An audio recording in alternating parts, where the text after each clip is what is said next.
Hello, everyone. I'm here today to talk to you a little bit about some of the basics of project management, how to set up projects in Adobe Premiere, and how this system works fundamentally for getting projects up and running. I'm going to try to do this in little bits and pieces so I don't overwhelm you too much. I've created a really nice little handout that I have for you, and you can either print that and follow along as we go, or you could just watch this and use the handout to help you when you're editing your first audio packages in 361.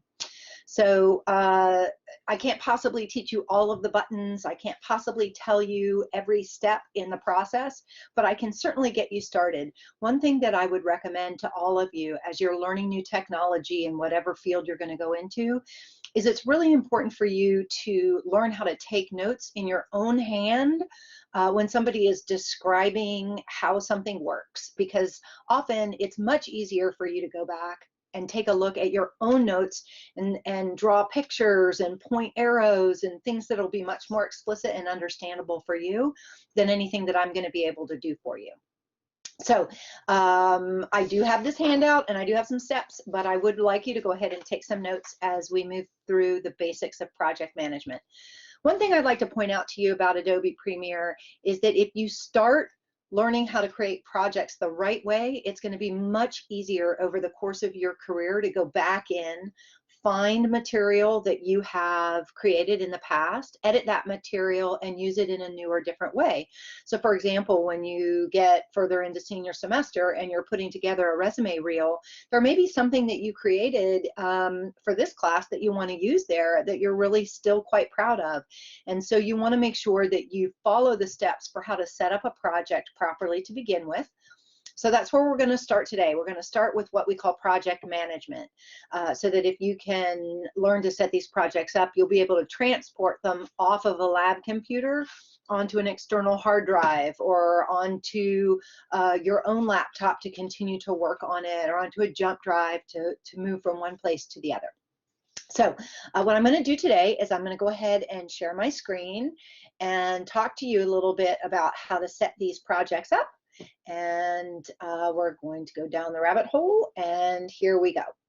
So one thing we want to start with is where and how to create a project. I'm a fan of creating projects on the desktop itself because then you can see it there. It's a pretty stable platform on most Macs, easy to work with, and I think that's the best way to demonstrate this. So whenever you're starting a new project, you're going to create a new folder on your desktop, and you should label that folder whatever the name of your project is. So for example, if you are working on FA2 Smith L, that's my FA2 audio package that you're working on in this particular class, I'm going to label my project folder by that name.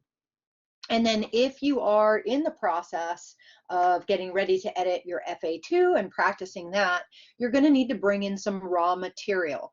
Later in the semester, when we start shooting video, you will be pulling in material from an SD flash card. But for this first project, you're going to be working from some raw field audio. So what we need to do next is we need to pull whatever raw material we're going to be editing with into our project. So all of you actually have your projects set up already in the OneDrive. So I'm going to go ahead and use Caleb Deaton's work as an example from his FA1. If you sign back into your FA1 project in my OneDrive, you'll see that your audio, your raw audio, is located there. So in this case, there's an interview. There are two interviews. They're labeled so we can tell the difference between the two. And then there's some natural sound in here, which is exactly what we'd like to have for FA2. And that's what we're going to use to practice with for this assignment. So I'm going to back up a little out of there, and I'm going to click on it, and I'm going to click download, and I'm going to download the entire audio file. Now, it shouldn't take long. You'll notice if I hit download on this, because even with these longer audio interviews, I can click in there and you can see that that audio file has been created in a very quick amount of time. So once you've downloaded that, you can go ahead and log out of my OneDrive, sign out, thank you. That way people coming behind you will not be able to get in and mess it up. And then we're going to drag that audio, whichever file you download, over into your project folder. So now inside my project folder, I have, oh, I guess I downloaded it from the, hold on one second. Sorry about that. I dragged it to the wrong place. Let's drag that into my FA2 project folder. Sorry, there we go. And we've got that project ready to go. So under FA2, I now have my audio or my raw audio file. Now, sometimes you can go ahead and just relabel this raw material. Other times you could just keep the audio file there. You just want to be able to signal to yourself, this is where all of my raw field material is. And then the next step is going to be to go ahead and open up your Premiere project. So I'm going to open up, let me close this as a project I already had open, so I'm going to quit that for just a second. I do not want to save that. Okay, so I'm going to go back and I'm going to open Premiere Pro. It's going to take me a second.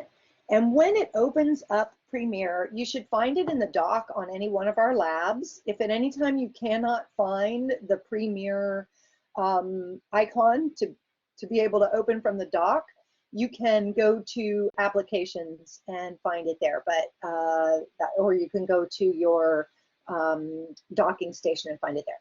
So anyway, we are in Premiere. It is a purple PR, and you can find it that way. And then we're going to create a new project.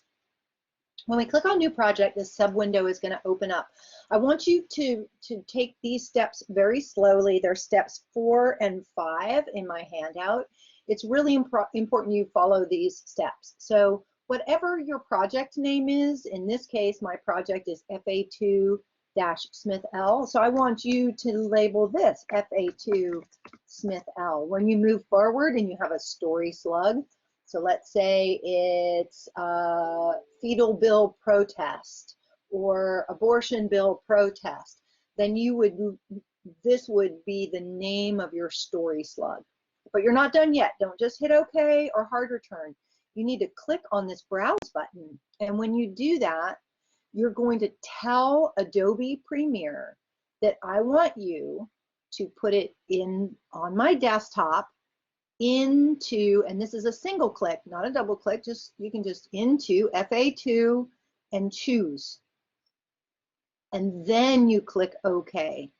And the reason that we want to do it that way is you're going to set this project up so that all of your information, everything you do for this project, is going to now live inside this FA2 folder. And if you miss that browse step, you're going to regret it, because then all of your in points, your out points, every decision that you make about this project is actually going to live on the hard drive of whatever computer you set it up in, instead of in your FA2 folder. So it's really important that you do that browse step so that you can keep it all set. And as we edit in Adobe Premiere, eventually, the longer we're in it, this will automatically create what's called the autosave folder. And that autosave folder is going to be a record of all of the decision making you've done in a project as you move along. So it's really, really important that you follow those steps. So we want to also do one last step while we're in Premiere. Before we begin our edit process, we want to go to this top menu bar in Premiere, go to Preferences, go down to our timeline, and make sure that this particular setting is the way we need it to be to edit audio. You want to make sure that stereo media is set to mono. It's a critical step in being able to separate out natural sound from primary sound once we start shooting with our larger JVC cameras. Anytime you're shooting with a camera that does split track field recording, so for example, you might have a NATS mic on top of your camera, and then you might plug in a primary mic for a stick mic or a lavalier to interview a recording, you would get both channel 1 and channel 2 recording at the same time in the camera. If you don't have this set to mono, You won't be able to split that audio apart when we get to the edit process, and that's a really, really important part of editing. So stereo media should be set to mono, and we're going to click on OK. So now we're actually ready to begin our edit process. So I want to point out to you a couple of things for what the features are here. So this bottom left is your project bin, and this is where we're going to import our raw material that we're going to work with. In this top left corner, that is the source clip viewer, and that's where we're going to be able to browse. We also call that a browser. We're going to be able to browse our raw material. Over here is where we're going to, in the bottom right, is called our timeline, and you can see it's called the timeline here. This is where we're going to have all of our digital edit decisions. And over here in program is where we're going to be able to view all of the digital decisions that are down here in our timeline. So these are the 4 windows. They're almost always set up this way. If any time you come to a project and you don't see it set up that way, you can go to Windows, Workspaces, and arrange that to Editing. And the Editing gives us this 2 up, 2 down series. We'll also notice here is a set of tools we're going to pay particular attention to. And over here is our VU meter. That's our audio meters, and we always want to see those. And if any time you can't see those, you can click Windows, Audio Meters. Eventually, we're going to work with Track Mixer. And these are some of the other things that you can check, and you'll learn more about everything that's in here as we move forward. But this tool bin that you see to the left, that's your tools right there. So if you don't see this tool bin here, you can see if I take that away, sometimes that will go away and we won't have access to it. So we want to make sure that we can always have that selected. Okay, so those are the main features of the layout of Adobe Premiere. Now we're on to page 3 of my handout, which is so we're moving pretty quickly through it. So it's really important to know that while it might be a little bit of a confusion when you're first starting to learn it, once you learn how to do this, it's going to become second nature to you. So the first thing we want to do is we want to import audio into our project. So we're going to do that. There are always about 5 ways to do something in Adobe Premiere.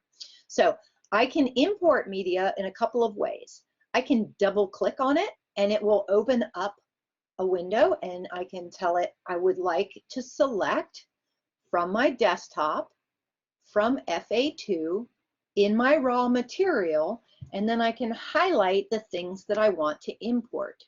And then I can click Import, and it will automatically draw the raw material that I have saved in my audio files into my project, so that'll make it possible for me to work with it.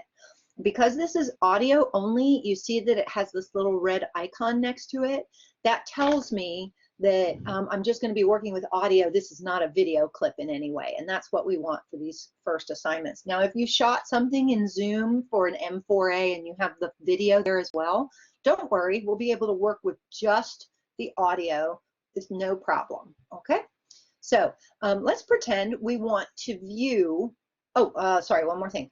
If you want to not import that way, another way for you to import is File, Import.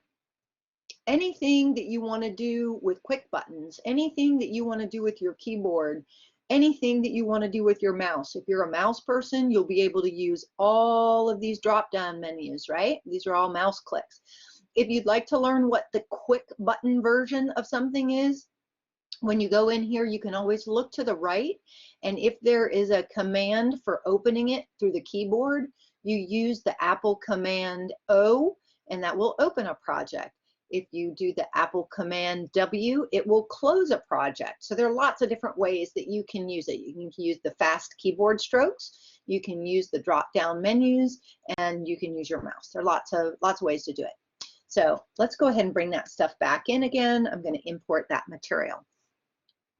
All right, so let's say we want to start with an interview. I'm going to double click on the Daryl interview.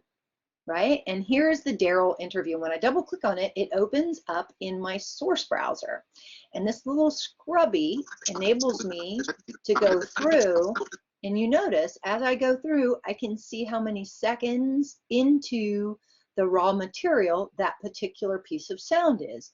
So if I want to, if I know for sure that the interview soundbite that I want to use is at 2 minutes and 5 seconds into, see this, 2 minutes and 5 seconds into my story, then I can see that right here.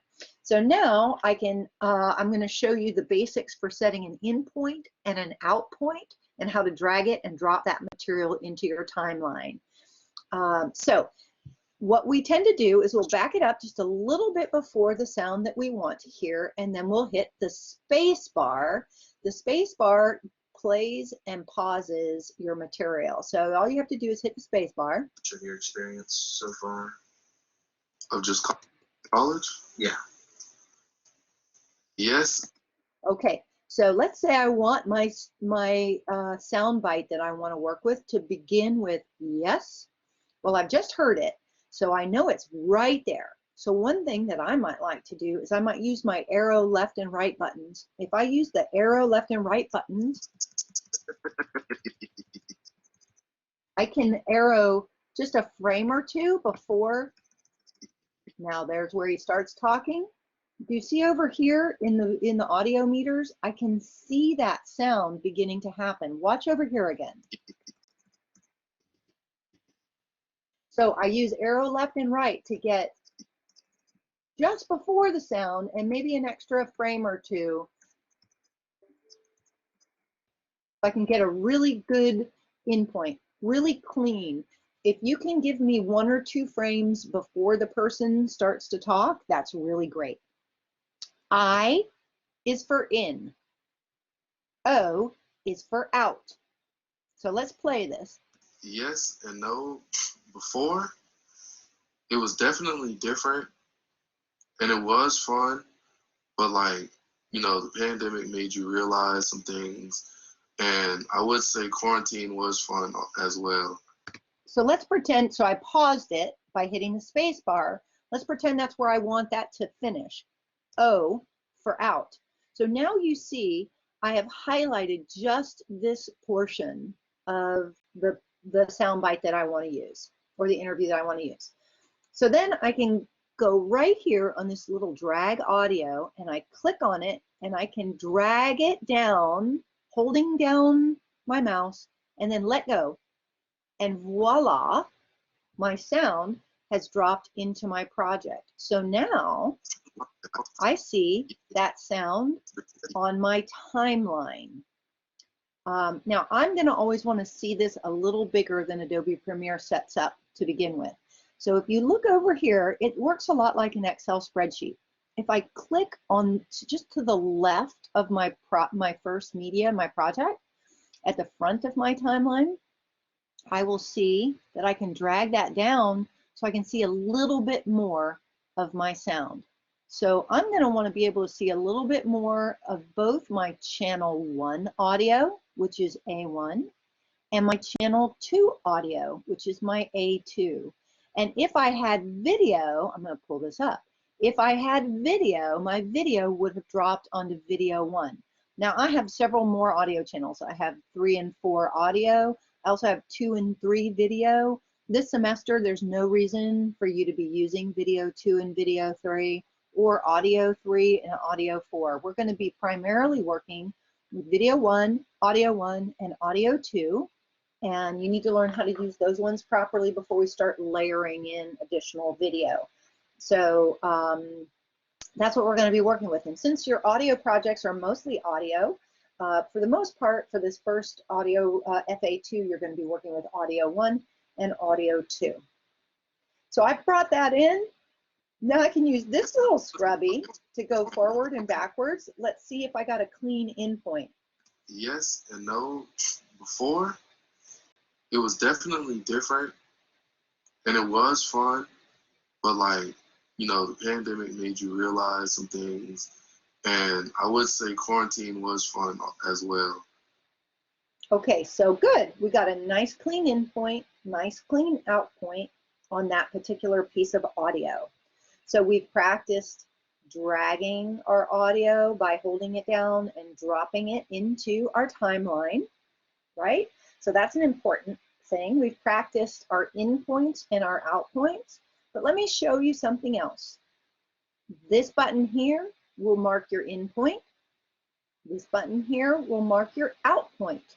You see how it says I for in parentheses, O for out in parentheses, or you can click this button. Either way works. Or you can go markers, mark in, markers, mark out. Or if you put some in points and out points in it and you want to clear them, you can also clear any of your in and out points here. If I'm clicked in this box and I want to clear these in points, as long as I'm clicked in here, I can clear my in and out points and away they go. That won't impact anything that I'm doing down here, but it will impact anything that I have up there in case I want to set a new in point for a second piece of sound. Me personally,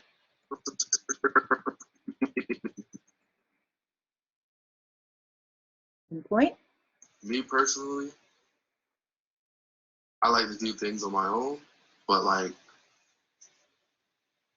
I would ask for help. Like, so I have a tutor for statistics, business statistics. Okay, business statistics. Out. Grab it, drag it, and then I want to drop it after this other quote, because pretend I don't want to have those back to back. So that's where I would put that. So let's pretend this part is you reading the front part of your script, and this part is a piece of sound that you want to use or a quote from your person, right? So we would have your sound come first and his sound come second. So those are the basics of what we're going to deal with in bringing in audio. And then if I highlight it, that enables me to drag it. I can drag it to the right, to the left. I can also make it meet up exactly with that piece of sound, right? Now let's play this together. And I would say quarantine was fun as well. Me personally, Now that's a little close for me, so I might really want to drag it out just a couple of frames. And I want to talk about frames for a minute, and then we're going to wrap up this first training. All right. Look here, this is your counter for how many seconds you are into your project. So as I move this blue scrubby from at the beginning of the timeline, it's at 0. As I move it through the project, you see I actually have 30 seconds in my project right now. Really what I have is 30 seconds and 18 frames. There are 18 frames per second in Adobe Premiere. So if this goes up another couple of frames, I would be getting into the 31 mark. So I can arrow right 1 frame at a time. There's 31. Arrowing left 1 frame at a time. If I'm in between 2 pieces of sound and I want to see it better so that I can kind of move things a little more easily, I can take this. Oh, let me move my slider out of the way. I can use this slider down here. As long as my scrubby is on that space, I can grab this and make that smaller, or I can make it so that I can see all the way down to individual frames. See that? 1 frame, 2 frames, 3 frames, 4 frames. Let's say I want 2 frames between my sound because I don't want to really have them feel like they're right on top of each other. Now you see I can see that wave here. I can see that wave here. Let's pull it out bigger again. Now I wouldn't be able to get that precise if I was working in this larger view. But if I want to get super precise all the way down to individual frames, I want to do that slider down to where I can see the individual frames, and then I have more precision. When we come back for the second portion of this training, I'm going to show you how to use snapping, linking, and locking so that we can bring in our natural sound so that that natural sound runs underneath this. And I'm also going to show you how you can edit individual pieces of audio, shortening them, making them longer, moving things around in our timeline. This is nonlinear editing. It's really easy to move things around in Adobe Premiere. Before we wrap up, I'm going to point out to you that I have been teaching you all of this and I haven't hit save the whole time. But file, save.